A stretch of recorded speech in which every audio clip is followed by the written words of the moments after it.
tässä kansanlääkinnän tutkimuksestani Suomessa, jonka aloitin vuonna 1981 asuessani Pohjanmaalla ja toimiessani ensimmäisessä virassani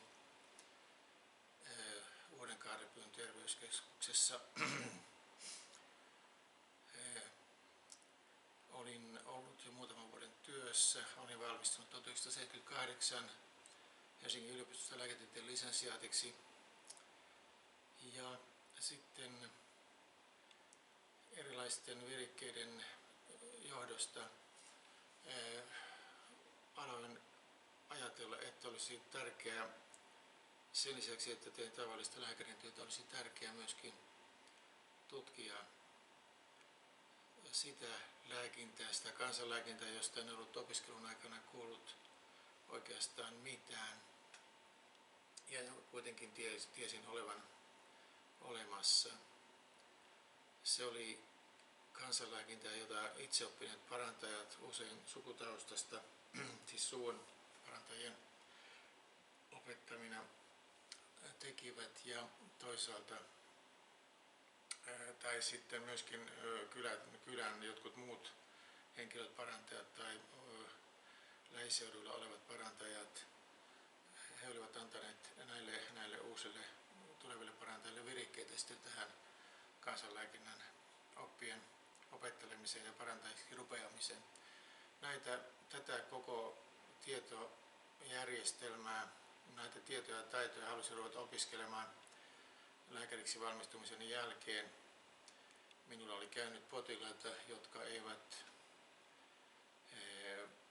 useinkaan välttämättä kertoneet, että olivat käyneet näillä kansanparantajilla, jäsenkoreilla, kuppareilla, maastatöilyn poistajilla, verenpysäyttäjillä ja niin edelleen, parantavan käden parantajilla, eli tämmöisillä energiaparantajilla. He eivät sitä kertoneet, mutta oman kiinnostukseni johdosta sitten rupesin saamaan selville, että tällaisia parantajia oli oman sairaalassa ja terveyskeskuslääkärin vastaanotolla tapahtuvan työni ulkopuolella toimimassa.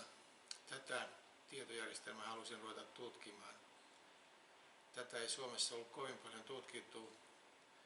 Tähän aikaisemmin oli vain tehty pari väitöskirjaa. Varhainen oli 1800-luvun alkupuolella Elias Lönnrotin tekemä väitöskirja Om Finnarnes magiska medicin, siis suomalaisten maagisesta lääkinnästä. Ja toista varsinaisesti lääkärin tekemä väitöskirja saatiin odottaa jopa 100 vuotta, kunnes sitten Erkki Pelkonen teki väitöskirjan über volkstümliche Geburtshilfe, siis kansanomaisesta synnytysten hoitotaidosta. Elias Lönnrotin väitöskirja on suhteellisen suppea, mutta se perustuu kuitenkin siihen kokemukseen, mitä hän oli itse saanut tavatessaan parantajia.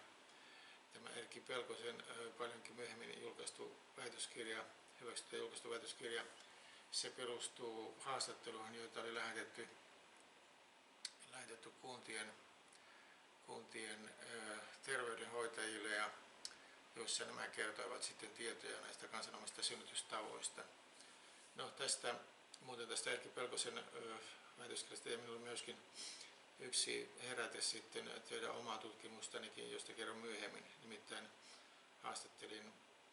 tapasin ja haastattelin tällaista kansanomaista kätilöä, joka oli hoitanut toista 100 synnytystä itse tuolla Keski-Pohjanmaalla, ja filmasin ja haastattelin häntä, Aili Vintturia. No, mutta yleisin kansanparantajaryhmä Pohjanmaalla näytti olevan nämä tuki- ja liikuntaelinten sairauksia, eli siis nivelkipuja, selkäkipuja, niskakipuja, lihasvenähdyksiä ja syöltäämänä hoitavat parantajat, eli jäsenkorjaajat. Tämä nimitys vakiintui myöhemmin parin oman artikkelinikin johdosta sitten käyttöön, ja se on nykyään yleinen suomen kielen sana. Mutta näitä jäsenkorjaajia, jäsenmestaria, luunlaittajia, monenlaisia nimityksiä, niitä on todella paljon. Sitten 1923 tekemäni postikysely osoitti, että näitä nimityksiä on noin 100, siis suomenkielisiä erilaisia nimityksiä jo pelkästään näille erilaisille nivel- ja lihaskipujen hoitajille. Myöskin ruotsinkieliselläkin alueella on muutamia Ben-doktor, Kuutknackare, Klövrykkare, joka on tietysti Klövrykkare on vähän tämmöinen pejoratiivinenkin halventava nimitys. No, monenlaisia nimityksiä todella on, mutta näihin minun täytyy ensin keskittyä näihin erilaisilla käsiliikkeillä ja hierontaliikkeillä hoitaviin parantajiin, ja otin sen yhdeksi tutkimukseni pääalueesta. Myöskin halusin perehtyä kuppareihin, niin kuin sanoin, maasetelyn poistajiin ja sitten itseoppineisiin hierojiin, jotka usein liittyvät, kupparithan ovat usein hieroja, jotka liittyvät siis hieronta ja kuppous usein yhteenkin. Ja näihin muihin ryhmiin, niin kuin sanoin, niin verenpysäyttäjiin, ja sitten ilmestyi myöskin, tuli ilmi, että on aika erikoisiakin parantajaryhmiä, joista en aikaisemmin tiennytkään, ja ehkä sitten kerron heistäkin vielä tarkemmin. Mutta siis aloitin näillä jäsenkorjaajilla, sitten myöskin kupparit ja hierojat olivat olennainen parantajaryhmä, joihin keskityin. Ja sitten myöskin lääkekasvien käyttöä tuli siellä täällä esille. No, minulla kiteytyi selvästi tällainen linjanjako. Toisaalta halusin tietää, miten kodeissa parannetaan erilaisia sairauksia, ja siis tällainen harrastajapohjainen tietous ja niin kuin, sillä tavalla maallikkotietous, että se ei perustunut jatkuvaan jokapäiväiseen hoitotoimintaan. Oli siis kaksi linjaa, tämmöinen kotien kansanlääkintätietos ja toisaalta sitten tämä parantajien oma tietous. Näihin molempiin tietoalueisiin halusin perehtyä. Miten saisin sitten tietoa näistä kotilääkintäkeinoista?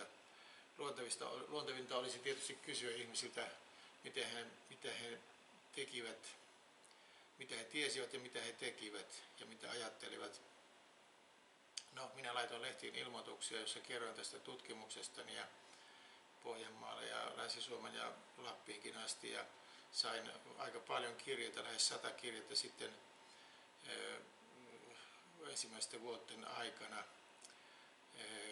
Ja tähän 100 kuuluvat myöskin puhelinsoitot ja erilaiset pienemmät tiedonannot, joita sain sitten eri yhteyksissä. Eli sain noin 100 kontaktinimeäkin, ja aloin sitten ottaa yhteyttä näihin henkilöihin luettuani nämä heidän kirjeensä ja keskusteltuani heidän kanssaan puhelimessa. Näin pääsin alkuun, ja samalla aloin tavata sitten jo näitä itseoppineita parantajia. Oma ensimmäinen kontaktini itseoppineeseen parantajaan oli jo lapsuudessa tapahtunut. Olin tuossa 12-vuotiaana, taisi olla ehkä olin vasta 10-vuotias. Olin kipeyttänyt kantapääni, koska voimistellessa olin paljon joutunut hyppäämään, ja varsinkin hyppytelineen ylitse hyppäämisessä täytyy hypätä ponnistuslaudalta, jossa sitten jalkani kipeytyy. Tämä ponnistuslauta on jäykähköä vaneeria ja siinä voi helposti kipeytyä. No, jalkani kipeytyi, ja sitten koska Kannuksessa Keski-Pohjanmaalla Korpelan kylässä toimi tällainen jäsenkorjaaja kuin Oskari Polvikoski, niin vanhempani kehottivat minua menemään tänne sitten kesälomalla tämän sukulaismiehen luokse, ja niinpäs minä meninkin, ja se olikin itse asiassa minun juuri ensimmäinen kontaktini sitten kansanparantajan. Tämä Oskari tutki jalkaani ja hieroskeli sitä ja liikutteli sitä omilla menetelmillään, ja sitten lähdin sieltä sitten varmaankin suht tyytyväisenä pois, ja tämä oli ainut kerta sitten hänen hoidossaan, mutta tästä jäi myöskin minulle sellainen virike siitä, että on muitakin parantajia kuin lääkärit, joksi sitten itsekin opiskelin lääkäriksi myöhemmin.